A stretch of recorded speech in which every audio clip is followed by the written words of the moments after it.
Hold on. You give me a bit.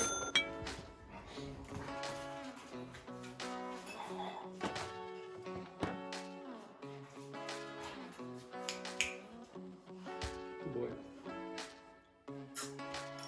You grab the remote. Hold. Today we're teaching hold. Thank you.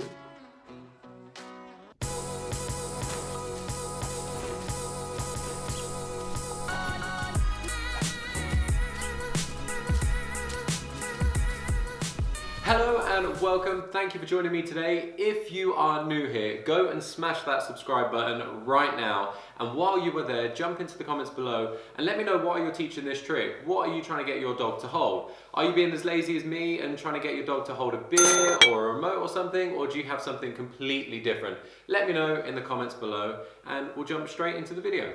So before jumping into step number one, we need to choose an object that we're going to teach our dogs to hold. Now, I'm quite specific about this one. Usually you're going to see people teaching this with something soft like a toy or a tug, but I don't want you to do that. I don't want you to have to untrain a dog to play with a toy just so you can teach hold. It's far, far better to use something that the dog doesn't know so it can just associate this new object with hold. I think it's going to help you so much in the long run. Now, texture is also super important with this trick. If you're using something soft, then you're not going to notice as well if the dog is still moving its jaw. This is really going to matter if you're going to start teaching this thing with beers or something when textures get a little bit trickier. So it's better if you teach this trick using something long and hard that you're going to notice if the dog is chomping on a little bit. So for that reason, I use PVC piping, which you can literally get so cheap from just a hardware store. Or you can use a whiteboard pen, a regular pen, just anything long and hard. Step number one is object awareness. So you are literally just gonna hold whatever object you're using in front of the dog, and anytime the dog looks, sniffs, licks, gives the object any engagement, you're gonna mark and reward.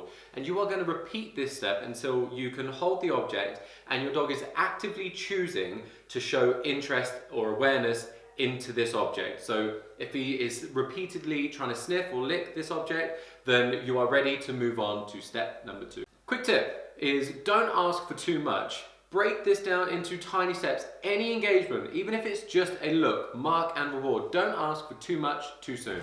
Step number two is open mouth around the object. Now, some dogs are gonna get this super fast, and that is great. Show offs, move on straight away to step number three, see you later.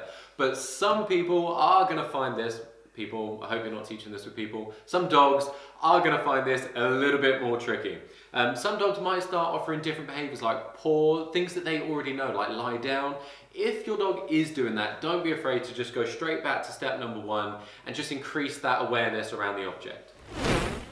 Quick tip is hold the object with two hands. If you're just holding it with one hand, what you might find is that the dog starts chewing the end of the object, and then when you're teaching this further down the line and you want a dog to actually balance something and hold it properly, they're going to be chewing the end of something. So hold it with both hands, that way they're going to target the middle of the object. Step number three is the still moment. We need to capture a millisecond of our dog actually holding the object. Now, I'm not going to lie to you. This is the trickiest step. When I was teaching egg on hold, this took me about 2 or 3 lunchtimes of actually practicing for about 20-30 minutes for kind of the pen to drop, for that light bulb moment.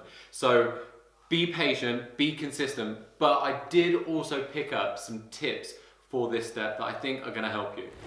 So my first tip is to get the dog's head to relax in your hand. Now, even if your dog doesn't know how to do this, it's super easy to teach. Literally pop your hand under the dog's chin and lure them down. That is literally it. The reason that this is going to help you is because if your dog is relaxing on your hand, you can actually keep the dog's head still yourself. It makes it a little bit easier to bridge that stillness to kind of capture that still moment. So just get the dog to relax on your hand and then offer the pen to your dog. So tip number two is to pop the dog in and under and then ask the dog to hold. The reason this is going to work is your dog is going to have to look right up at you. It's going to make it almost impossible for your dog to drop the object. So tip number three is open palm. If you hold the object at the back of your palm and both of your hands are open, what you can do with both of your hands is just gently hold the dog's head still. Tip number 4 is fake it until you make it. We need to try and mark and reward before the dog chooses to let this toy go. Super difficult because at the moment the dog is only really holding the toy for about 1 second. That gives us half a second to mark and reward before the dog chooses to let go. So it is a really tricky step. There's no getting away from that. So it does take persistence, it does take consistency. But if you are able to mark and reward before the dog chooses to let go, he's gonna start to understand that it is holding the object, and just very slowly and gradually, we need to increase that millisecond to 1 second, then 2 seconds, then 3 seconds, and so on. Step number 4 is stop helping. We need to move our hands away from the object and the dog's face. There are 2 elements to this. Duration, so how long we're not helping them for, how long they're holding it on their own. And 2 is distance, how far we can move away while they're still holding it. Now, the most important thing, the essential thing about this step is that we don't leave the dog for too long and they end up dropping it. That's the most important thing. We need to stop and reward them before they drop the object. This is going to be so important if you're teaching things like holding beer, because we cannot afford to have our dogs dropping beer. Top tip is that under again. I know I've already used it, but it's even more useful in this step. When that dog is looking up at you and you're trying to get that duration where it's not dropping it, while it's looking up at you, it's almost impossible for it to drop it. So pop your dog in that under again to increase the duration super fast. So you want to just keep on repeating this and just keep on building up that duration. Once your dog is reliably doing it in that under, you're going to have to get the dog out of the under in front of you again and just set up exactly like before. Keep on practicing this step until you're getting at least 10 seconds, I would say.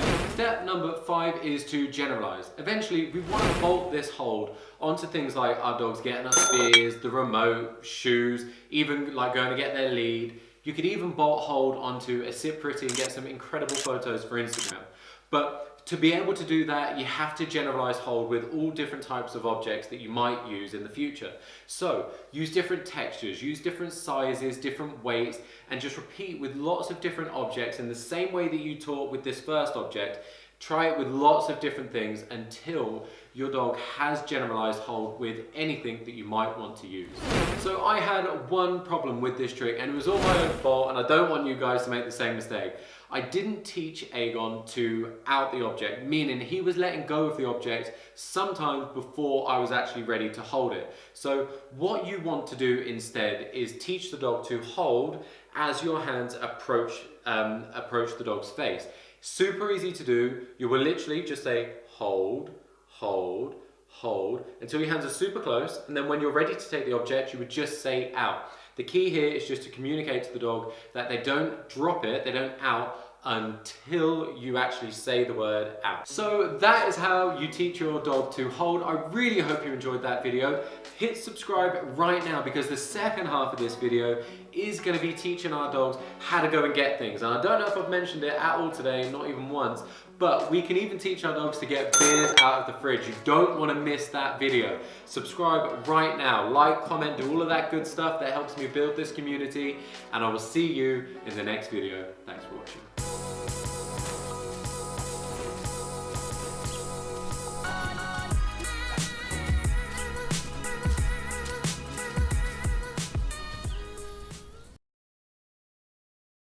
With us. So if you do this step super quick, I don't want to hear about it. Don't brag. Don't tell me in the comments. I don't want to know about it at all. Keep it to yourself. Find another channel to watch.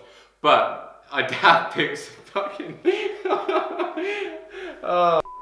Step number 1 tip. Shush. Shh. Boring motherfucker. And roared. Now, I was going to put in the joke. I can't do, look, this is how unflexible my fingers are. Like, I can't do 3 like that. I need to do it that way. I can't do it, oh, I can do it with this hand. With my right, I didn't realise. So 2 or 3 times, 20 or 30 minutes, you do the maths. To drop the object. Drop the object. Trick is we need to find a moment where the dog is actually holding it before it knows how to hold it, so that we can teach it that that's what we wanted. Makes sense? Makes sense? Delete. Delete! Can't fall through the dog's face and... It's an even better tip now. Elements to this. I didn't breathe. I forgot to take a breath. Step 4 tip. Step 4, take 5,000.